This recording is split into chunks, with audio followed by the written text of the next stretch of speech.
Hi అండి, ఇది చూసారా వర్షాకాల ఫ్రూట్ నేరేడు పండు. వైటమిన్ ఏ, వైటమిన్ సి దీనిలో పుష్కలంగా ఉంటుంది. అంతేకాదండి, మనకు నోట్లో వచ్చే ఇన్ఫెక్షను, నోటిపూత అంటాం కదా, అది కూడా ఈ పళ్ళను తినడం వల్ల చాలా బాగా తగ్గుతుందంట.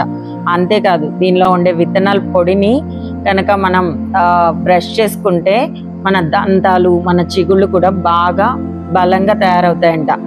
ఇంకా డయాబెటిక్ పేషెంట్స్, ఈవెన్ కిడ్నీలో స్టోన్స్ ఉన్న వాళ్ళు కూడా హ్యాపీగా తినొచ్చు. డయాబెటిక్ పేషెంట్స్కి ఈ నేరేడు పళ్ళు అనేది షుగర్ లెవెల్స్ని బాగా కంట్రోల్లో ఉంచుతుంది. ఎప్పటి నుంచో కడుపులో పేరుకుపోయిన మలినాలన్నిటిని బయటికి పంపించడంలో ఈ ఫ్రూట్ చాలా బాగా పనిచేస్తుందండి. అంతేకాకుండా పేగుల్లో చుట్టుకుపోయిన వెంట్రుకల్ని సైతం కట్ చేసి వాటిని బయటికి పంపించేంత శక్తి ఈ నేరేడు పళ్ళకు ఉందంట. అందులో సీజనల్ ఫ్రూట్ ఇప్పుడు తింటే మనకు ఆల్రెడీ తెలిసిందే, మన బాడీకి ఇమ్యూనిటీ పవర్ వస్తుంది.